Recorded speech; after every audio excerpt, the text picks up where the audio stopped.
Brent, congratulations on the deal. You deserve it. You've been a breakout star last couple of years in the sport. Tell the A's fan base, which has really dealt with such a roller coaster ride of emotions, why your deal with the A's is symbolic of maybe a new era of where this organization is going.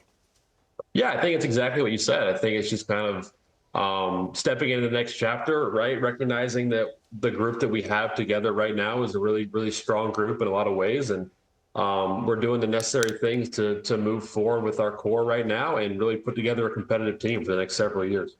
Hey, Brent, when you talk about the young core, man, just talk about the guys and how they go out there and try to make the adjustments to the adjustments, get themselves, acclimated with the league and still go out there and fight every single day. You guys had some fight that I enjoyed watching this past season. Even though it wasn't, the best of season, you still had that fight. Yeah, for sure. I think we showed that the second half. We won a lot of games. We beat a lot of really good teams, beat a lot of teams that were in the playoffs or right on the edge of making the playoffs, had some really good comebacks. Some games like you described where we were down early and didn't stop playing, didn't stop fighting, came back late, went into extra innings and ended up winning. I think it showed a lot about the character and the determination, the grit that we have as well as the talent. I think we have a lot of good ball players on our team right now who can do a lot of different things. And as those guys continue to grow and mature and kind of come into their own as players, I think we can do a lot of damage. You're one of 7 players the last 2 seasons with 60 or more homers and an OPS plus of over 145. That's exclusive company. It makes sense as to why the Athletics would want this deal done with you. Why did it make sense for Brent Rooker to stay with the A's?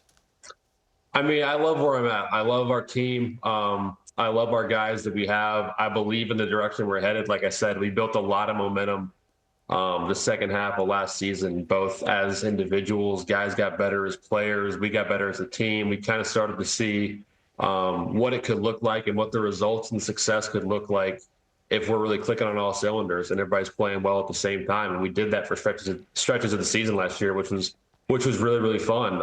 I think that at the heart of it, I believe in the direction we're headed, and I want to be a part of that. All right, let's go. I'm going to go into the box with you and talk about the adjustments to, the league adjusting to how good you was. Greg said you had a breakout season 23. Then this year you have to make the adjustments to the league, make adjustments to you. Yeah. What was the one thing that clicked? Because is it in the cage? Then you transition to the game. What clicked and it stayed steady for you the whole season? Man, I think it was the best way I can describe it. In 2023, I feel like I kind of had one approach and one swing.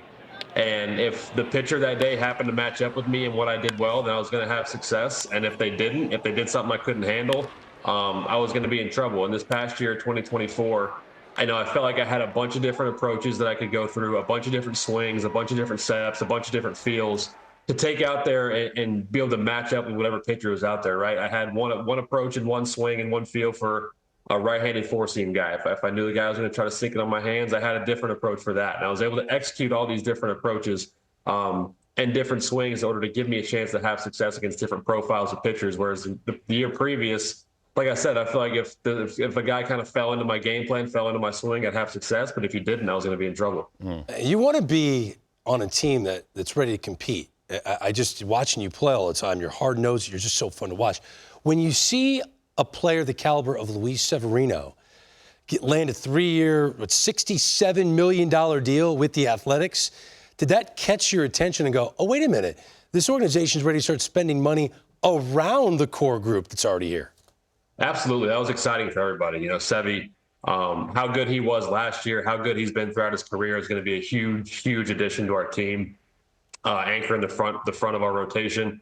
And what I talked about is I think we really like the team that we had the second half of last year. We thought we were pretty good. We played above 500. We won a lot of games, and we are a much better team now than we were at the end of last season, just with these additions, especially Sevy coming in. And like I said, going to be a workhorse from the rotation, going to be a frontline guy that we've needed. And he's going to help our younger members of our rotation grow as well. And he's going to be a huge addition in a lot of ways. I want to go so many different ways here, but I'm going to go with this one. We all creatures of habit, especially in the sport. We come to the ballpark, you get yourself ready. Things change now. You're in Sacramento for the year, right? And I know you just went there and saw the new digs for the year, but how do you get your routine back on track? Because at the stadium, you had your stuff. Now you don't have everything that you had before. How do you get yourself, sort of to hone in and make sure, because everybody has to deal with it, but you are the star. Yeah, I think I think it maybe takes a few games just to kind of settle in and figure out what we need to do pregame and even during the game to make sure we're ready to go. I think the only big difference for us is going to be the fact that the clubhouse isn't connected to the dugout, right? So that's bench guys. That's me if I'm DH and whoever else is DH. I know last year when I'm DH, I spent a lot of time up in the weight rooms, moving around, staying loose. So we're gonna have to figure out how to do that. Make some adjustments on the fly, maybe some tweaks in our in-game routine. But at the same time, we're professionals. This is what we do for our job, so we'll be able to figure it out. So basically, everybody's gonna count on you to figure it out. Because see, that answer for me is what I need from what I mean. Because if I'm a youngster still trying to help this team win, I'm gonna lean on Brent to tell me how to get myself going, how to figure this out. Because if I have a detachment from the clubhouse, you and I both know that's a problem. You know what I mean? Yeah, it's gonna be different for sure. And I think, what we're not gonna do is we're not gonna complain about it. We're gonna embrace it. We're gonna make the very best of it. We're gonna use it to our advantage, right? Because at the same time, the visiting team is gonna be going through it just the same as we are, but we're gonna have 81 times to get used to it, and they're gonna have about 3 times to get used to it. So we're gonna be in a much better spot than they are. So we're gonna take it and use it to our advantage. And Cliff used a very interesting word, which is accurate. You are the star. The star. Are you ready to be the pitch around guy? And the psychology of not expanding the zone and getting outside your comfort zone because you feel like you've got to produce at the same level that you have the last 2 years. But there's a chance that you've now entered the land of let's not let Brent Rooker beat us.